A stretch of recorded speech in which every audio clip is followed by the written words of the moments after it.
The day before, Sam had been telling us this forest was more benign than the beech maple forest of Ohio.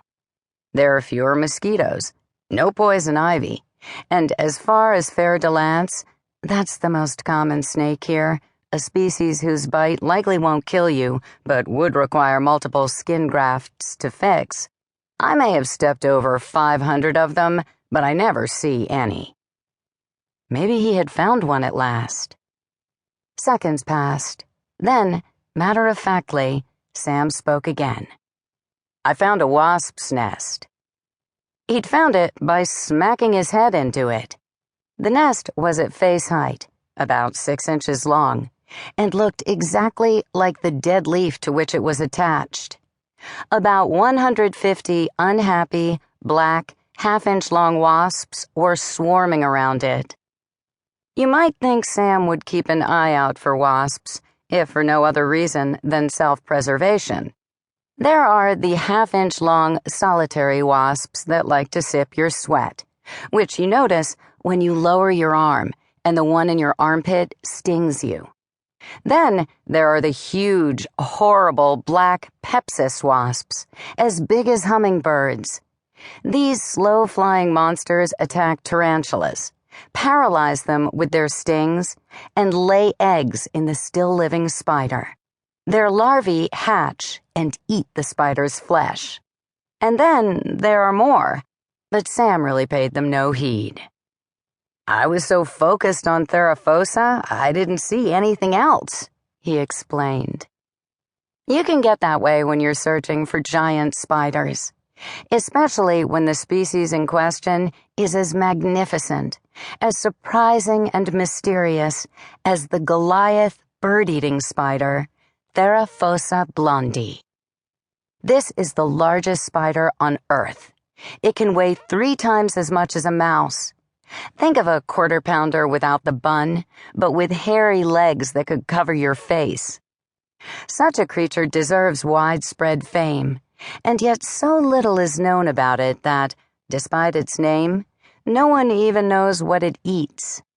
Although in one of its earliest scientific descriptions, the spider was depicted eating a songbird, no one knows if the Goliath actually killed it, or whether the bird just dropped dead and the spider scavenged it.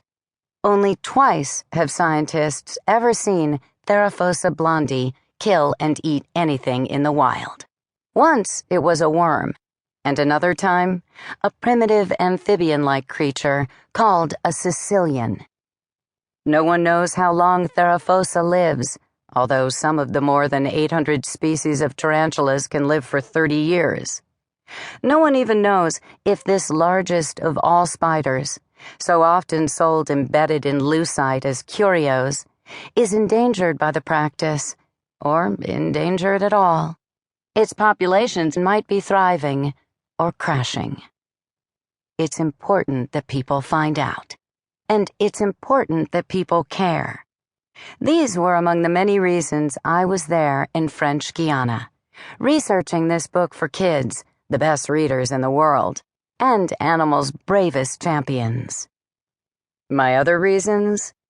Sam's science was cutting edge, and the work was thrilling. Some might say too thrilling. Why don't you write about kittens? One of my mother's friends, shopping for a book for her granddaughter, asked me. Few of my friends understood why I would want to spend a couple of weeks purposefully seeking large, hairy spiders. But going into this trip, I had had only one fear, and it was in direct opposition to the sentiments most people commonly express about such a venture. I was worried that we wouldn't find tarantulas. Up until Sam's wasp encounter, our day had been going quite well. We were in French Guiana at just the right time. Mid-November is the end of the dry season in this tropical country. The spiders are more active now, Sam said. The forest around us was as hot as breath, alive with the songs of frogs and the calls of birds. The most auspicious sound to Sam's ears.